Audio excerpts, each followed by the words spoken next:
오늘은 론스타를 좀 준비를 해봤는데 국민의 원성을 받게 된 가장 결정적인 계기는 외환은행을 인수했다가 그 외환은행을 엄청난 가격이 이제 불어나가지고 비싸게 팔았죠. 이제 외환은행하고 외환카드를 합병을 하려고 해요. 이제 론스타가 이제 뭐 외환은행도 어떤 샀다 팔아가지고 양도 차익을 많이 받고 뭐 여러 가지 많이 있어요. 스타타워도 있고 여러 가지가 있는데 그거에 대해서 이제 국세청이 얘네들이 돈을 다 가져가려고 하니까 배가 아픈 거죠. 그래서 이제 세금을 부과를 해요. 근데 이게 그나마 가장 최신 거 아니에요? 이거랑 ISD가 제일 그죠? 가장 최신 최신이에요. 거죠. 네네.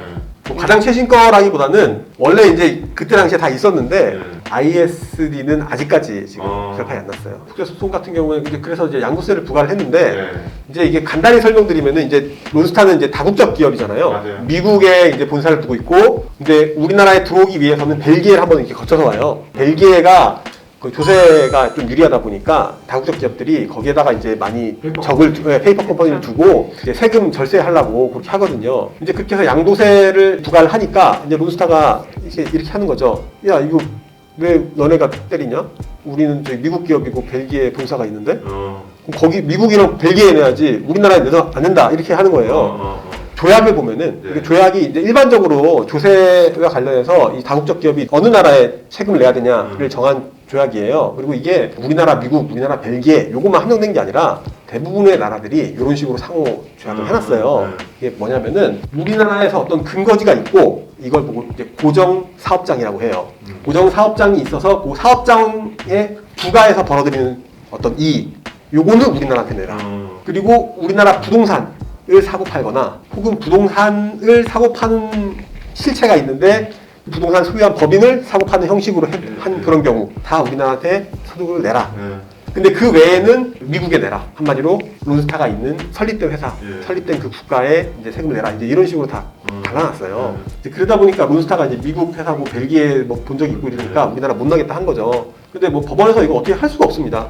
조약이 그렇게 돼 있기 때문에. 근데 그래가지고 그 결론이 어떻게 났어요? 결론은 자 스타타워 같은 경우에는 법인세로 내야 되죠. 법인세로 내야 되고 우리나라한테 내야 되고 부동산이니까 끝. 그 다음에 이제 외환은행 같은 경우에는 이제 1차가 있고 2차가 있고 1차든 2차든 결론은 똑같아요. 이거는 부동산도 아니고 론스타가 우리나라에 고정 사업장이 있는 것도 아니다. 그래서 우리나라에 세금을 낼 필요가 없다. 아 그래요? 그 참교육을 또 당한 거예요. 아까부터 말 참교육을 당했어요 그냥. 근데 이것도 뭐 세금도 한 푼도 못 받고 다 보내줬고 그 대신 이제 이 론스타 주주들 중에 미국에 있는 주주뿐만 아니라 뭐 전 세계 각국에서 이제 부호들이 다 조금씩 돈을 십시일반 했나 봐요. 버뮤다 등의 이제 일부 국적을 가진 최종 투자자들이 있는데 그들한테 이제 부과한 세금은 적법하다. 왜냐 거기와는 우리나라가 조약이 없어요. 조약이 없어요. 아예 없어요, 조약이 우리나라. 그러니까 적법하고 국민들이 이름 들어본 나라들 있잖아요. 그런 데는 다 못 때려요. 다 똑같은 조약이 돼 있어요. 그렇게 해서 결과적으로 또 참교육을 당하고 말았습니다. 보통 무협지 같은 데 보면 살을 주고 뼈를 취하라고 했는데 뼈를 주고 살을 취했네요. 아무것도 못 취했죠. 뭐 저희는 아무것도 못 취했어요. 저희 나라가 이걸로 큰 교훈을 얻었죠. 그래서 그 이후에 정말로 이제 어떤 이 사모펀드에 대해서 저희 나라에서 금융시장에 많은 발전이 있었고요. 우리나라가 너무너무 억울하니까. 그냥 막 세금 때렸구만. 아니, 그 친구들이 주주들한테도 세금 완전 피라미드처럼 이렇게 설계를 해놨어요. 그래가지고 우리나라 한국 론스타가 있고 또 그거를 소유하는 게 이제 벨기에 론스타가 있고 이 론스타라는 것도 론스타라고 이게 총칭을 하지만 실질적으로 여러 개를 엄청 쪼개져 있어요. 펀드로 만들었는데. 네, 맞아요. 쪼개져 있어요. 론스타 3, 4 뭐 이렇게 그럼 있고. 진짜 론스타에 대한 투자자는 우리는 전혀 모르겠네요. 아는 사람한테 이제 세금을 때린 거죠. 실제 누가 이득을 얻었냐. 그때 당시에 이제 어떤 정부에서도 국민한테 면목이 없잖아요. 그러니까 최선을 다 하긴 했어요. 네, 찾기도 어려웠겠다. 그나마 이제 일부는 어쨌든 저희가 세금을 매겼고 실질적으로 큰 세금 없이 얘네들은 잘 진짜 갔다. 말씀대로 참교육이네, 참교육. 협의 소송도 지금 거기서 연장이 되는 건가요? 네, 그렇죠. 세금 소송이 좀 일부 겹친다고. 론스타가 이제 너네들 이제 끝난 줄 알았냐? 하나 더 있다. 나한테 아직 한 발 더 있다. 하면서 ISD라고 국제 중재를 신청합니다. 이제 투자자하고 이제 국가 간에 국가에서 이제 투자자한테 맨 처음에 보장을 한 게 있을 텐데 그러한 어떤 너의 말에 어겨서 나한테 손해를 입었다 하면은 이제 ISD 중재를 신청할 수 있거든요. 론스타가 주장하는 거는 크게 두 가지예요. 이 외환은행을 내가 지금 다시 팔고 나오려고 하는데 한국이 외환은행 파는 거를 승인을 안 해줬다. 고의적으로 늦췄다. 그래서 그 손해를 내놔라 하는 거 하나랑 두 번째는 세금 매긴 거 너네 잘못 매겼다. 그래서 그 세금 돌려내라. 두 개를 지금 신청을 했죠. 근데 그게 지금 아직도 진행 중인 거고. 예, 그거는 뭐 엄청나게 오래 걸리더라고요. 얼마나 걸릴 것 같으세요? 지금 중재 결정이 난다라는 말은 계속 있는데 이게 2012년 내 제기가 된 거거든요. 벌써 지금 9년 됐어요. 9년 차가 됐죠. 근데 2019년부터 이제 곧 난다 했는데 아직까지 안 나오고 있어요. 이게 언제 날지. ISP 같은 경우는 기간이 딱 이렇게 정해진 건 없는 거죠? 예, 몇 년 동안 네네. 간다. 네. 통상적으로 이렇게 소송이 좀 이렇게 끝나는 오래 걸려요. 그냥 엄청 무조건 오래 오래 걸려요. 걸리죠. 예, 무조건 오래 걸려요. 론스타의 ISD 재판장이 사임을 해서 2020년에 그래서 더 판결이 늦어진다 이렇게 나왔었어요. 이게 어느 국가한테 얼마를 배상하라라고 하는 판결이잖아요. 그리고 실질적으로 지금 이 ISD도 알아요. IMF라는 어떤 국가의 안 좋은 비극이잖아요. 그것을 이용해서 얘네들이 돈을 많이 벌었다는 걸 알잖아요. 네. 근데 사실 법으로 판단해야 되니까 얘네들은 되게 고민이 되는 거죠. 이게 감정적으로는 이 론스타인 녀석 허용하면 안 되는데 근데 법으로 보면은 론스타의 말이 또 맞는 부분도 있고 이러니까 그냥 골이 아픈 거죠. 우리나라에도 론스타 같은 그런 회사들이 있어요. 이게 사모펀드는 따라오고 있지 않을까요? 비슷한 거죠. 예, 사모펀드도 이제 좋은 사모펀드가 있고 나쁜 사모펀드가 있고 그러니까 아까 말했듯이 이게 돈만 되면은 뭐든지 한다. 라는 얼마 전까지만 해도 엄청 유명했는데 무자본 인수합병 이런 거 있지 않습니까? 그렇죠. 예, 무자본 인수합병. 이게 무자본 인수합병이 뭐냐면은 내 돈은 없어요. 돈을 우선 급전으로 얼마를 끌어와요.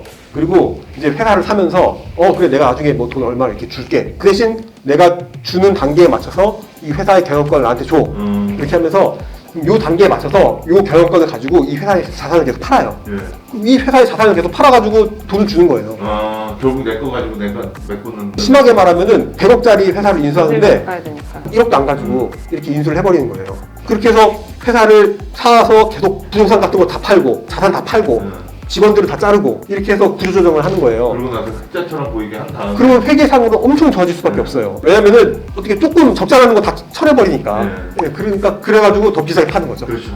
이게 바로 론스타가 그때 당시에 우리나라에 때 했던 그 행동이고 론스타 이후에 우리나라에서도 엄청나게 이런 많은 어떤 투기적인 그런 자본들이 있었습니다. 꼭 나쁜 건 아니에요. 아, 왜냐면 저는 이게 뭐 론스타가 하는 건 어떻게 생각하면 우리들이 많이 하는 일반적인 행위랑 비슷해요. 코인을 싸게 사가지고 비싸게 파는 거잖아요. 그렇죠. 그리고 폭락했을 때 상품으로 보면 뭐 자본시장의 논리 자체가 전 잘못됐다고 보진 않는 게 네. 예를 들면 코로나 때 폭락했잖아요. 네. 폭락한 때 주식을 산 사람들 나쁜 사람들일까요? 그건 아니죠. 싸게 사서 비싸게 파는 사람들 정당한 이익을 수취한 거고 기업의 입장에서는 자기네 주식을 사줬기 때문에 오히려 다행스럽잖아요. 그게 계속 떨어지도록 놔뒀으면 더 나쁜 일이 벌어질 수도 있는 거고 그런 차원에서 보면 저는 이제 이 론스타가 옳다는 게 아니라 이런 자본시장의 원활한 순환 자체가 나쁜 건 아니다. 그리고 사모펀드들도 이제 모든 회사들이 무자본으로 하는 건 아니기 때문에 우리나라 같은 경우에도 사모펀드 회사들이 꽤 있거든요. 네, 그 회사들은 이제 과거의 경영진이 이제 잘못된 경영 행태를 했을 때 경영진이 반드시 옳은 건 아니잖아요. 그런 경영 의사 절차를 투명화시켜서 오히려 이제 사측과 협의를 잘해서 회사의 가치를 높여서 자기들이 엑시트하기 위해서 이 회사를 잘 성장시키는 경우도 있기 때문에 자본시장 자체가 저는 나쁘다고는 생각하지 않는다. 그래서 혹여라도 이런 것이 이제 어느 한쪽으로 너무 치우치게 생각하게 되는 거는 좀 안 좋지 않을까. 이거를 이제 건전한 자본시장을 잘 활성화시키는 게 우리나라에도 도움이 되고 또 우리나라도 나중에 잘 배웠잖아요. 뼈 아프게. 외국에 나가서 싼 값에 나온 좋은 기업을 잘 사서 잘 성장시켜서 좋은 가격을 받고 엑시트하는 것도 사실은 우리나라 국부를 증진시키는 데 저는 도움이 된다고 보거든요. 요거에서 한 가지 더 첨언하고 싶은 말씀은 론스타라는 것이 어쨌든 보면은 투기적인 성격이 되게 강한 자본이잖아요. 네. IMF 사태가 왜 일어났겠습니까? 그런 투기적인 성향의 자본이 계속 불어나고 하다 보니까 이게 자산이 언제나 계속 오를 거라고만 생각을 해요. 그러니까 점점 투기가 강해지는 거예요. 그리고 그런 것은 실질적으로 이런 사모펀드뿐만 아니라 어떤 금융의 투기적인 자본들이 리드를 해요. 그러다가 빵 터지면은 결과적으로 그 손해는 다 국민들이 안게 되는 거잖아요. 그런 다음에 또 이제 투기적인 자본이 또 들어와가지고 그때 헐값에 매수해가지고 자기는 큰 잠을 안 껴요. 세계 금융위기 때도 똑같습니다. 그런 것이 계속 반복되는 게 안타깝다. 저는 이렇게 말씀을 그냥 드리고 싶은 거예요. 이분들 자체가 정말로 불법적인 행위를 한 건 아니에요. 네. 싸게 사서 비싸게 파는 거는 당연히 다 자본주의 하고 싶은 거죠. 네. 네. 근데 이분들이 시장을 조성하는 사람들인데 이분들이 조금 안정적으로 전체적인 어떤 국민을 위해서 그런 생각으로 좀 접근하는 게 필요하지 않나. 그리고 문제는 이제 우리가 피해자가 됐기 때문에. 예, 맞습니다. 국민 전체가 우리가 약했던 게 제일 큰 문제인 것 같아요. 돈을 얻을 때는 이 사람들만 돈을 벌어요. 근데 이게 뻥 터져서 피해를 보면은 전 국민이 피해를 봅니다. 그러니까요. 예, 그게 정말 좀 안타까운 것 같아요. 네. 론스타 하나 가지고 또 열띤. 한 2주치 분량 뽑아낸 것 같은데. 그러면 다음 시간에는 더 재미있는 사례 가지고 와서 인사드리도록 하겠습니다. 지금까지 시청해주셔서 감사합니다. 감사합니다.